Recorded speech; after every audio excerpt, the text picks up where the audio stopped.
Hi guys, I'm Paul, Jazz, and Zach. We're here today with ThreeWay Reviews, and we're going to talk to you about Elder Scrolls V, which is called Skyrim. It's their new game. It's coming out in 11/11/11, because that's epic. And Zach is going to talk to you about the general story and how it opens, and we'll let him take that away. All right, Skyrim opens up with the main character in prison again. And it takes place 200 years after the last one, so it's a sequel, but, you know, it's not really. It's just in the same world. And so, a prophecy states that apparently your destiny is to slay some dragons, which means there's the heart of the game is oriented around dragons. Dragons are cool, but the word prophecy is really annoying. But it's his destiny to kill dragons. But, okay, destiny, I can deal with that. Prophecy, not so much, because then it's like, it's already determined, why try? So yeah, that's how the story opens.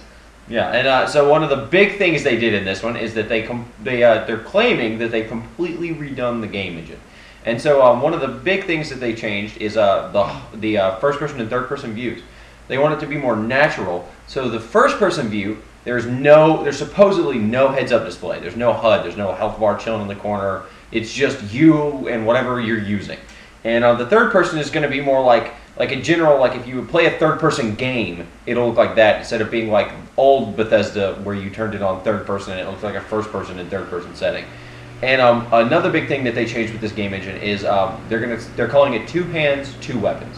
So any one-handed weapon you can wield in either hand. You can be right-handed, left-handed, and then like things like you can equip a sword and a shield, or you can equip a shield and a spell, or you can equip a sword and a spell, or you can equip two spells. You can do whatever you want. And so, that's going to be really cool. It'll be interesting to see the combinations you can do. And I think that's about that. And so I think Zach's going to take it away on the further improvements. All right, along the same engine lines as the game engine, the physics have been greatly improved.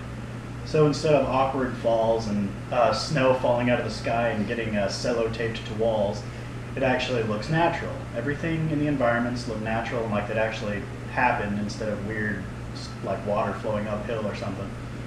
Anyway, the terrain is also very much more detailed. They redid all of that. They improved the view distance by a lot. The rendering is a lot farther out. Right, and I don't know if any of you played Oblivion. Sometimes if you get on a horse, if you've got it on an Xbox 360, you'll be riding off into the sunset, and then all of a sudden there's a tree, and you're just, those trees will sneak up on you. It happens. Anyway, so yeah, they said that you could stand on top of a mountain and look out at everything, and everything's completely visible, and you can just look out upon the world. Apparently, all the land you can see is also completely traversable. so no more. So no more like trying to climb up a rock and then you fall to your imminent death. So yeah. And they also made it more ergonomic, and I guess one of the big things about that is they tried to make the menus compressed. Ah, yes, they compressed the menus because they wanted to have something very ergonomic that could also tie the story in. So all the menus are a lot more compressed, easy to use, but also refer back to the story so you can learn more about the world and delve deeper, I suppose. And then they added a bunch of new character details. Like the characters are going to be much more natural and much more varied in this one. Because if any of you played Oblivion, it looked like there were about 2 or 3 character types, and they changed the hair on all of them and put them into random places throughout the game. And so in addition to that, you'll be talking to characters. They've got new voice actors, which is a big thing for me because I know what drove me insane is that I watched him play like Oblivion for a little while, and one of the big things is that it's the same voice actor for every voice. True. Good voice actor, but he doesn't need to do everyone. And another thing is the conversations are going to look natural now. Yeah, so no more walking up to somebody and they drop what they're doing just to focus on you in the middle of a battle. Now, stuff will actually be going on, and they'll be fighting and turn to talk to you, and that kind of stuff. Right. It flows a lot better. That'll be nice. And then another big thing they did, which the biggest one. yeah, this is possibly the most important thing about Skyrim, is that people are actually going to be attractive. I know, it's Bethesda. Don't freak out. I already did. I know. But there are supposed to be attractive women in this, and it's not going to be hard to make them attractive like it has been in Fallout and the past Elder Scrolls games, where everyone has a giant nose and these weird facial features and all this stuff going on. Everyone is going to look normal. And so I guess on the note of that, I'm going to let Jazz have it. Well, another thing that they changed that's going to be pretty cool was the leveling system. But the first thing they took away was classes. So there's absolutely no classes at all. But what's cool about the leveling now is that it's a lot more natural. It's skill use leveling. So like it won't be as ridiculously hard as it was to level up athletics in like Oblivion, Elder Scrolls. But another thing that's bad about that, and it kind of crushes my soul a little bit, was that they took away all of the exploits. Which I know is much more fair, but I mean, stealing from that adoring fan in Oblivion, Elder Scrolls 4, and getting your sneak all the way up to 100 in like an hour, I mean, you can't beat shit like that.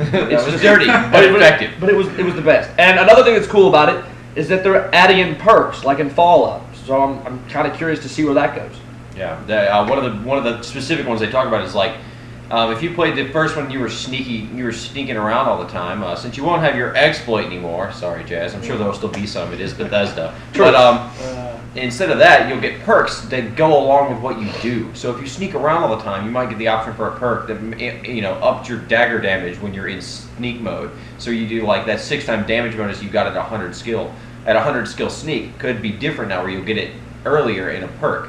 And they're also going to make the perks like a talent tree, like if you've ever played World of Warcraft or something like that, to where they said that they're going to try to perks will lead you in direction of other perks that are good for what you're trying to do. So you won't be stuck with like the 4 good perks you want, and then you have to pick a bunch of perks that don't matter at all. So that's going to be exciting. And for added playthrough ability, right. So much more diversity. Each game is different, so you don't end up doing the same thing every game like I did on Oblivion. And so yeah, all in all, this game sounds really exciting because like Bethesda, it seems to be like pulling out the stops, like they might actually try. If it's anything like I guess they made New Vegas suck so they could focus on this. Let's go with that. I mean, like we've always known that Bethesda loves Elder Scrolls, and Fallout is like their money. They get their money from Fallout, and then Elder Scrolls is what they love. So this has the potential to be really good. It also has the potential to be really bad. So we're going to find out for you so you don't have to. But anyway, that's all we know about it right now. We're going to try to update you as more stuff comes out. And I guess that's about it for Skyrim. Anybody have any parting words? Nope.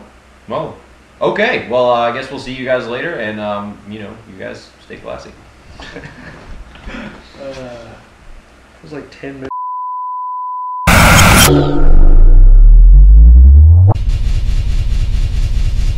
Shutting down.